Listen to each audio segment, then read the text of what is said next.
आप लोगों ने लोगों से ज़रूर सुना होगा कि दुनिया में मन सबसे शक्तिशाली चीज़ होती है। अगर तुम किसी चीज़ को पूरे मन से चाह लो तो तुम उसे पा सकते हो। ये मैं नहीं कह रहा, ये सभी महापुरुषों का कहना है। लेकिन अगर ये सच है तो जो हम अपने मन से चाहते हैं हमें हासिल क्यों नहीं होता है? क्योंकि कोई भी इंसान अपने मन में दुख तो नहीं चाहेगा, लेकिन वो रहता तो दुखी ही है। हर इंसान अपने मन से तो कामयाब होना चाहता है, बहुत सारा धन कमाना चाहता है, लेकिन फिर भी वो कामयाब नहीं होता। भला इस संसार में ऐसा कौन सा व्यक्ति होगा जो अपने मन से चाहेगा कि मैं नाकामयाब रहूं? सोचने की बात है। इसमें दो बातें सामने आती हैं। या तो वो महापुरुष गलत थे जो ये बात बोली कि मन से चाही हुई हर चीज़ हासिल हो जाती है, या फिर हम गलत हैं। एक बार की बात है, एक व्यक्ति के जीवन में सिर्फ दुख ही दुख थे। वो जो भी काम करता उसका वो काम पूरा ही नहीं होता। घर में आता तो घर में कलेश बना रहता, किसी से मदद मांगता तो कोई उसकी मदद नहीं करता। ऐसा लग रहा था कि चारों ओर से दुखों का पहाड़ उसी पर टूट पड़ा है। वो इंसान समझ नहीं पा रहा था कि मैं इन दुखों से पार कैसे जाऊं। वो दिन रात यही सोचता रहता कि अपने दुखों से छुटकारा कैसे पाना है। इसी वजह से वो रात को सो भी नहीं पाता। उसकी आंखों के नीचे बड़े बड़े काले घेरे बन गए, जिससे पता चलता कि वो आदमी कितना दुखी और चिंतित है। कभी कभी उसके मन में आत्महत्या करने के ख्याल आते, लेकिन वो अपने परिवार के बारे में सोच करके वो एक कदम नहीं उठा पाता था। वो इतना दुखी हो गया कि उसने निर्णय किया कि वो इन दुखों से छुटकारा पाके रहेगा। इसके लिए चाहे उसे कितनी भी मेहनत करनी पड़े, कुछ भी करना पड़े, लेकिन इन दुखों से छुटकारा पाकर रहेगा। ऐसे ही एक दिन उसने अपने मित्र से पूछा कि मैं अपने जीवन को कैसे सुधारूं। उसके मित्र ने उसे बताया कि तुम किसी बाबा के पास जाओ। बाबाओं के पास ऐसा मंत्र होता है जिससे सारे दुख खत्म हो जाते हैं, जीवन खुशियों से भर जाता है और धन दौलत भी हासिल हो जाती है। तुम किसी ऐसे बाबा को ढूंढ लो, बस तुम्हारा काम हो जाएगा। उस आदमी के मन में ये बात बैठ गई कि कोई बाबा ही मेरा दुख दूर कर सकता है, और इसीलिए उसे किसी भी बाबा के बारे में पता चलता तो उस बाबा के पास पहुंच जाता। उस बाबा को अपनी समस्या बताता और समस्या का समाधान पूछता और कहता कि बाबा, मैं कुछ भी करने के लिए तैयार हूँ, लेकिन मेरी इन समस्याओं से मुझे छुटकारा दिला दीजिए। आप जो कहेंगे मैं वो करूँगा, लेकिन मेरे जीवन को सुधार दीजिए। बाबा उसे कुछ टोने टोटके बता देते करने के लिए, और बदले में दान दक्षिणा ले लेते हैं कि ये टोटका करने के बाद तुम्हारे घर में सुख शांति बनी रहेगी। बस इस टोटके को पूरी विधि से करना। वो आदमी घर लौटकर पूरी विधि के साथ टोटके करने लगा, लेकिन बहुत टोने टोटके करने के बाद भी उसके जीवन में कुछ बदलाव नहीं आया। इसके विपरीत उसका जीवन और ज़्यादा दुखदायी हो गया।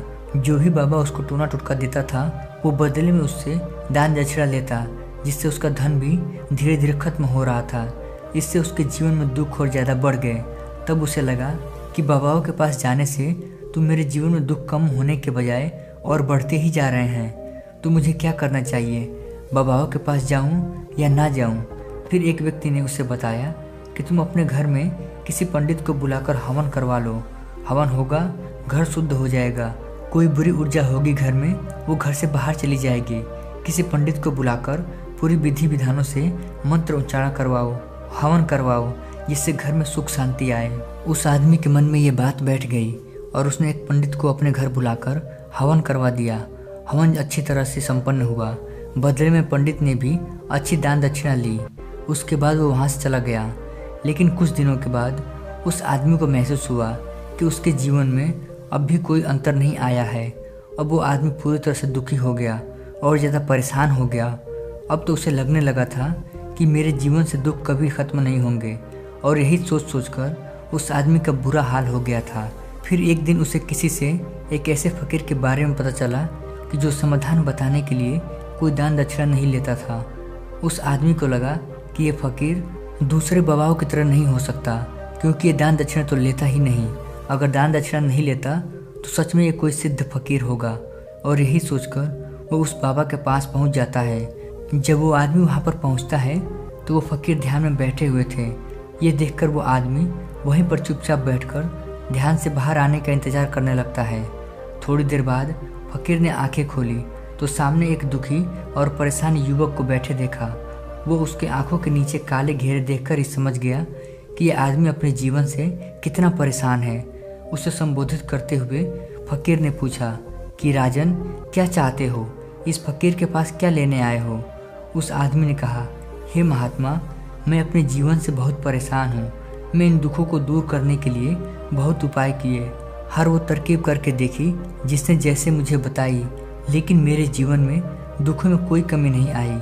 महात्मा, इसके विपरीत मेरे जीवन में दुखों की बढ़ोतरी हो गई।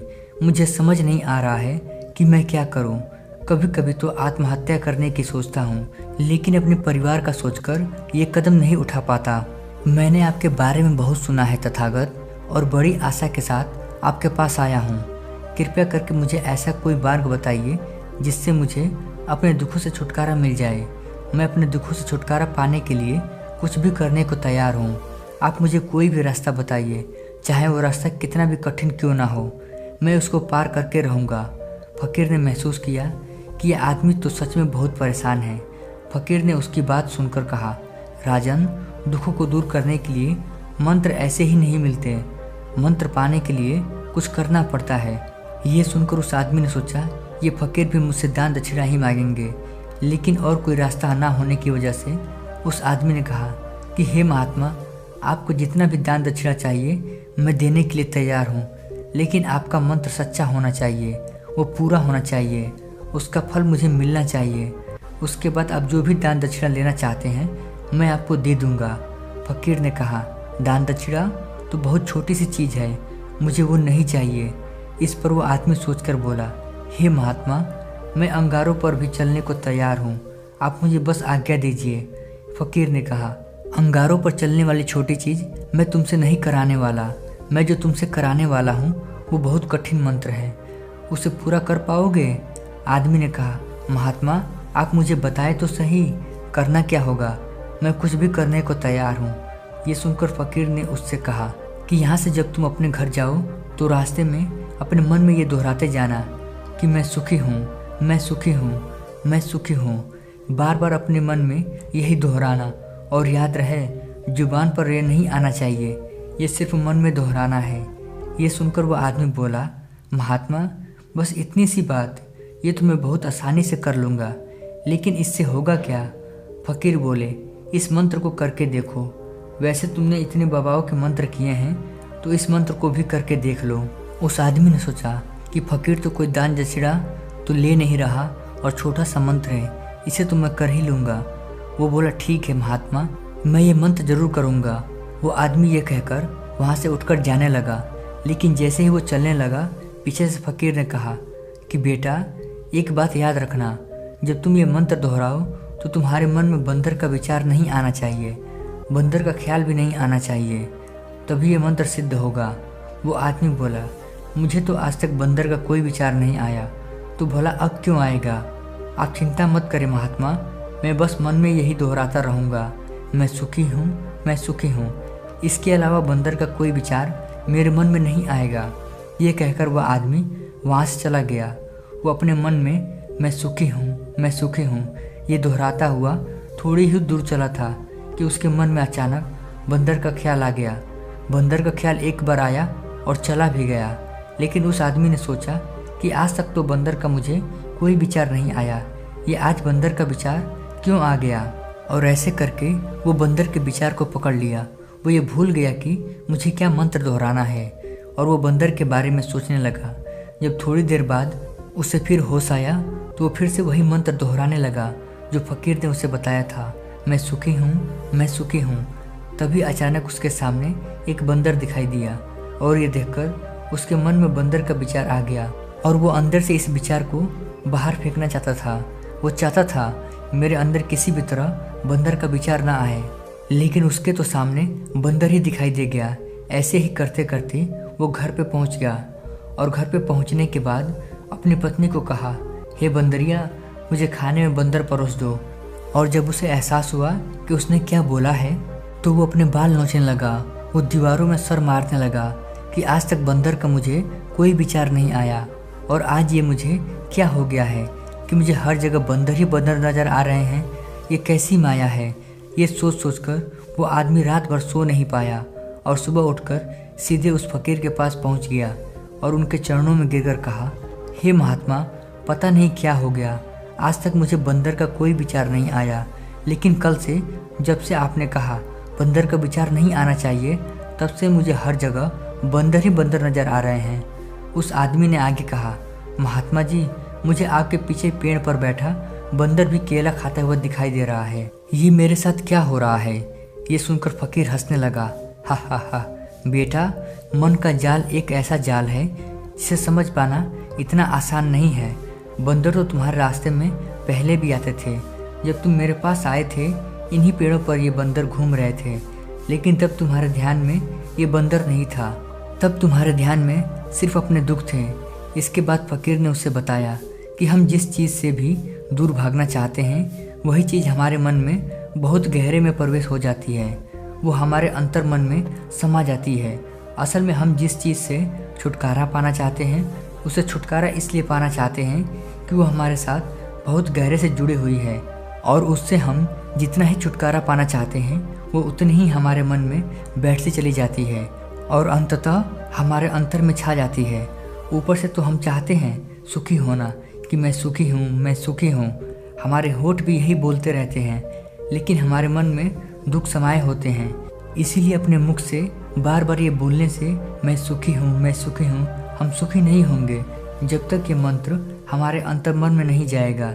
इस पर उस व्यक्ति ने पूछा, हे महात्मा, लेकिन ये मंत्र हमारे अंतर्मन में कैसे बैठेगा? ये सुनकर फकीर ने कहा, अपने दुख से लड़ना बंद कर दो। जब तक तुम अपने दुखों को दूर करने की सोचते रहोगे, तब तक वो दुख तुमसे चिपके रहेंगे, और जिस दिन तुम उस दुखों को सोचना ही छोड़ दोगे, उन दुखों से छुटकारा ही नहीं पाना चाहोगे, उसी दिन से तुम्हारे जीवन से दुख गायब हो जाएंगे। क्योंकि किसी भी चीज़ से छुटकारा पाने के लिए हमें उस चीज़ के बारे में सोचना पड़ता है, और हम जितना ही उस चीज़ के बारे में सोचते हैं, वो उतनी ही गहरी हमारे मन में बैठती चली जाती है। हम अधिकांश समय दुखों के बारे में ही सोचते हैं। हम यही सोचते हैं हमारे जीवन में दुख है और हमें इससे छुटकारा पाना है। इसी वजह से वो दुख हमारे अंतर्मन में बैठ जाता है और हमें एहसास भी नहीं होता। इसलिए अगर तुम दुखों से छुटकारा पाना चाहते हो, तो दुखों के बारे में सोचना छोड़ दो। तुम्हें दुखों से छुटकारा मिल जाएगा। अक्सर आदमी शराब छोड़ना चाहता है, धूम्रपान छोड़ना चाहता है, सुबह अपने आप से ये वादा करता है कि मैं कोई गलत काम नहीं करूँगा, और शाम को जब लौटता है तो नशे में चूर लौटता है। ऐसा क्यों होता है? जो हम सोच रहे हैं वो पूरा कर ही नहीं पा रहे हैं। असल में हम उस चीज़ को बहुत ज़्यादा तवज्जो दे रहे हैं, उस चीज़ को बहुत ज़्यादा अहमियत दे रहे हैं। जब भी हम उस चीज़ को छोड़ने के बारे में सोचते हैं, तो हम उसकी विशेषता और ज़्यादा बढ़ा देते हैं। हमारा मन उस चीज़ के बारे में जितना ज़्यादा सोचेगा, शराब या धूम्रपान छोड़ने के बारे में जितना ज़्यादा सोचेगा, हमारा मन उतना ही उस चीज़ के पीछे भागेगा। हमें उस चीज़ से लड़ना नहीं है, बल्कि बिना सोचे गुजर जाना है। और अगर हम इस मंत्र को समझ लेते हैं, तो हम अपने जीवन में जो भी पाना चाहते हैं, उसे अपने अंतर्मन में डाल सकते हैं। और एक बार वो चीज़ हमारे अंतर्मन में बैठ जाती है, तो हमें सफल होने से कोई नहीं रोक सकता, और हमारा जीवन सुख और शांति से भर जाता है। तो दोस्तों, कैसी लगी आपको ये कहानी? कमेंट करके ज़रूर बताइएगा। धन्यवाद। आपका दिन शुभ हो।